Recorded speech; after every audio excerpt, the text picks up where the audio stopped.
Salut à tous, je m'appelle TheFoxy et je suis développeur de jeux Roblox.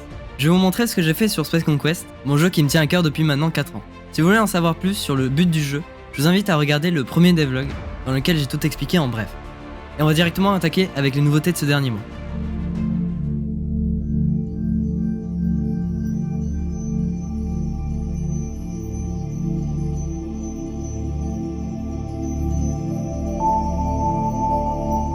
Le ciblage est fini. On peut maintenant cibler un vaisseau en appuyant sur T, ce qui afficherait un indicateur permettant de savoir où tu dois tirer pour toucher la cible. D'ailleurs, j'ai aussi fait en sorte que les lasers se réunissent vers un seul point à la même distance que la cible. J'ai aussi fini la HUD, donc maintenant je peux vous expliquer rapidement à quoi servent tout ça. En soi, tout est plutôt intuitif. On a une barre de boost ou afterburner à gauche, une barre de vitesse à droite, les barres de vie et de shield au-dessus du radar qui se situe en bas. Il y a les écrans sur lesquels il y a les icônes en haut pour donner différentes informations, puis les groupements d'armes en bas.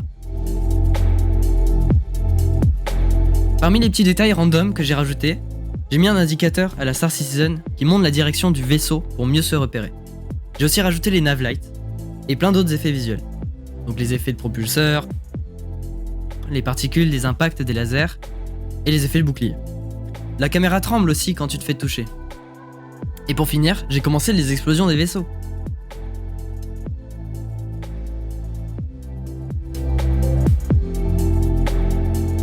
Il y avait quelque chose que je n'avais pas montré dans le dernier devlog, c'est tous les vaisseaux déjà modélisés dans le jeu. Je n'ai toujours pas implémenté leur code, mais ça devrait bientôt arriver. Et pour tous ceux qui se demandent d'où je sors ces vaisseaux, je les ai tous modélisés dans la version précédente du jeu.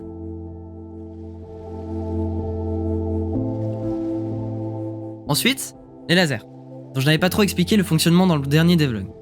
Avant, j'utilisais le module Fastcast. Un module, c'est une sorte d'outil externe qui te permet de simplifier des choses.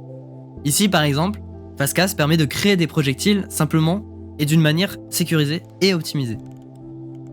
Et là, vous allez me dire, mais où est le problème ? Le problème, c'est que les calculs sont gérés du côté serveur. Donc c'est beau de dire, ouais, les lasers sont calculés côté serveur, donc c'est super sécurisé. Mais c'est moins beau quand tu vois le temps que ça prend à envoyer les informations. Je pense qu'il y avait au moins une latence de 0.1 seconde. Donc ça veut dire que les lasers partaient 0.1 seconde après qu'on tire. Donc on les voyait apparaître à côté du vaisseau quand on se déplaçait un peu vite. Et en plus de ça, les lasers n'étaient pas du tout fluides, également à cause de la communication entre le client et le serveur qui était médiocre. Bref, j'ai donc finalement opté pour faire moi-même mon propre système de projectiles. Donc toutes les parties calcul et visuelles sont maintenant côté client, donc gérées par l'ordinateur du joueur. Le seul problème avec ça, c'est que, forcément, c'est largement moins sécurisé. Mais quand on compare les pour et les contre, mon système est largement au-dessus. Aussi, pour les autres joueurs, j'ai fait en sorte que seul le visuel des lasers est simulé, sans les collisions. Cela permet d'éviter trop de communication entre toi et le serveur, et en plus, ça permet du coup que tout le monde voit tous les lasers de manière fluide. Bref, tout ça c'est un peu compliqué, c'est vrai. Je fais de mon mieux pour tout expliquer, car je trouve ce sujet plutôt intéressant. Donc dites-moi en commentaire ou sur mon serveur Discord si vous aimez ce genre d'approche à vouloir expliquer un peu le fonctionnement du jeu plutôt qu'uniquement ce qui a été fait.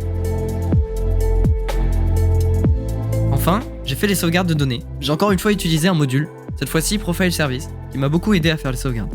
En gros, pour la sauvegarde des joueurs, c'est très simple. J'ai juste une liste que je peux changer à tout moment et ça sauvegarde automatiquement. Et franchement, quel rêve d'avoir un module qui fait ça à ta place. Parce que le data store de Roblox est tellement mal foutu. Sinon, au niveau de la sauvegarde de l'univers, parce que oui, dans ce style de jeu, il faut sauvegarder l'univers, j'ai réalisé de la même manière une liste de tous les systèmes, toutes les planètes, toutes les zones et les informations qui sont sauvegardées constamment.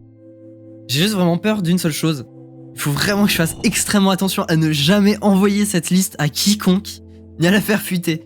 Parce que vous l'avez probablement deviné, elle contient littéralement le jeu entier. Donc normalement, si je fais pas n'importe quoi et que j'envoie pas l'univers entier au client sans faire exprès, cette liste devrait être gardée au chaud. Du coup, grâce à cette sauvegarde, j'ai fait des zones test, donc planète 1, planète 2, système 1, etc. Et j'ai réussi à faire en sorte que tu puisses aller dans toutes ces zones. Pour l'instant, malheureusement, il n'y a pas de visuel à part la couleur de la baseplate, mais ça prouve que ça fonctionne. Sinon, c'est tout pour ce deuxième devlog. Un grand merci à vous. Je m'attendais vraiment pas à ce que le premier devlog marche autant.